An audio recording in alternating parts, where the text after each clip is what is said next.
Guys ये wifi calling क्या है? नहीं, मैं व्हाट्सएप कॉल की बात नहीं कर रहा हूं, बल्कि मैं रेगुलर सिम कॉल की बात कर रहा हूं, जिसको भी आजकल आप वाईफाई से कर सकते हो। अब क्या है इसके फायदे, मैं आपको बताता हूं। सबसे पहले तो वाईफाई कॉलिंग को हम लोग वॉइस ओवर वाईफाई कॉलिंग भी कहते हैं, जिसके लिए आपको एक बहुत अच्छा सा ब्रॉडबैंड कनेक्शन चाहिए, एक इंटरनेट कनेक्शन चाहिए। इंडिया में इसे जियो ने और एयरटेल ने लॉन्च किया है। अब इसके फायदे क्या हैं, जरा ध्यान से सुनिएगा। मान लीजिए आपका सिम में नेटवर्क ही नहीं है, या फिर आपका रिचार्ज नहीं है, या फिर सिम में नेटवर्क होने के बावजूद भी आप कॉल नहीं कर पा रहे हो, तो आप वाईफाई से अपने कॉल को कंटिन्यू कर सकते हो। जी हां, आपके सिम के रेगुलर कॉल को कंटिन्यू कर सकते हो। और इसके लिए आपको कोई थर्ड पार्टी ऐप की जरूरत भी नहीं है, क्योंकि हर एक स्मार्टफोन में आजकल वाईफाई कॉलिंग का ऑप्शन गिवन होता है। क्या इसके पहले तक इफेक्ट आप जानते थे? और अगर नहीं जानते थे तो चैट सेक्शन में जरूर लिखिएगा। लोगों को टैटू बनवाना बड़ा अच्छा लगता है, लेकिन अगर आप अपनी बॉडी पे टैटू बनवा रहे हो तो पहले इस वीडियो को ध्यान से देख लेना, क्योंकि अगर आपकी बॉडी पे टैटू होगा तो आप इंडिया में बहुत सारी हाई लेवल गवर्नमेंट जॉब्स और बहुत सारी सिविल सर्विसेज में अप्लाई नहीं कर सकते हो। कौन कौन सी है वो सिविल सर्विसेज और जॉब्स, मैं आपको बताता हूं। वो है IAS, IPS, IFS, IRS। और इसके अलावा अगर आप सेना को ज्वाइन करना चाहते हो तो भी उसमें अड़चन आएगी।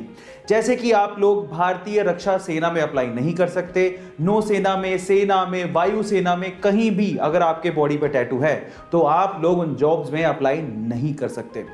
एंशियंट टाइम में, यानी पुराने जमाने में, हमारे इंटेलेक्चुअल्स को लगता था कि मैथ्स में एक ऐसा कोई सिंबल होना चाहिए विच रिप्रेजेंट्स नथिंग, यानी नथिंग को रिप्रेजेंट करने के लिए भी तो कोई सिंबल होना चाहिए। सो इसी को ध्यान में रखते हुए 5th सेंचुरी में एक इंडियन मैथमेटिशियन आर्यभट्ट ने जीरो को इन्वेंट किया। And let me tell you guys, zero का जो सिंबल दिया गया था वो हमारे पुराने मंदिरों, स्पेशली ग्वालियर के मंदिरों के दीवारों पे खुदा हुआ आप लोगों को दिख सकता है।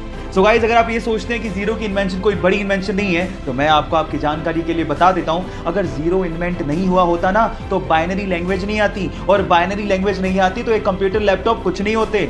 जब शून्य ना देता भारत तो चांद पे जाना भी मुश्किल था। क्या आपको पहले से बात पता थी? और नहीं पता थी तो चैट सेक्शन में लिखना मत भूलिएगा। गाइज, आप लोगों ने पीरियोडिक टेबल तो जरूर देखी होगी, लेकिन क्या आपको पता है कि इस पूरी ही पीरियोडिक टेबल में हीलियम इकलौता ऐसा एलिमेंट है जो कि अर्थ के एटमॉस्फेयर में डिस्कवर ही नहीं किया गया। एक्चुअली उसे सन के एटमॉस्फेयर में डिस्कवर किया गया था, इसलिए इसका नाम ग्रीक वर्ड हीलियोस से इंस्पायर्ड है, जिसका मतलब है सूर्य देवता। वैसे भी हमारे अर्थ एटमॉस्फेयर में हीलियम ना के बराबर है, तो यह कहना गलत नहीं होगा कि हीलियम अर्थ एलिमेंट है ही नहीं। ऐसे ही गाइस, एक जिंदा इंसान अगर पानी में तैरना नहीं जानता तो वो पानी में डूब सकता है और मर सकता है, लेकिन एक मृत शरीर अपने आप पानी में तैरने लगता है।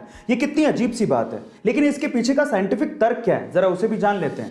देखिए, पानी में वो चीज डूबती है जिसकी डेंसिटी या घनत्व पानी से ज्यादा होता है। जब हम जिंदा होते हैं तो हमारी बॉडी की डेंसिटी पानी की डेंसिटी से ज्यादा होती है, इस वजह से हम लोग डूबने लगते हैं। लेकिन डूबने के बाद जब मृत शरीर में हम लोग परिवर्तित हो जाते हैं तो हमारे शरीर में पानी घुस जाता है, और अंदर के जो बैक्टीरिया होते हैं वो पनपने लगते हैं और अंदर गैस बनाने लगते हैं, और उसी गैस की वजह से हमारी बॉडी का घनत्व या डेंसिटी पानी की डेंसिटी से कम हो जाती है, और इस वजह से अपने आप ऊपर आके हम लोग तैरने लगते हैं। यही इसके पीछे का साइंटिफिक रीजन है। क्या इसके पहले तक इफेक्ट आप जानते थे? और अगर नहीं जानते थे तो चैट सेक्शन में जरूर लिखिएगा। और ऐसे अमेजिंग वीडियोस के लिए यूट्यूब पे हमारे चैनल को सब्सक्राइब कर लीजिएगा। और अगर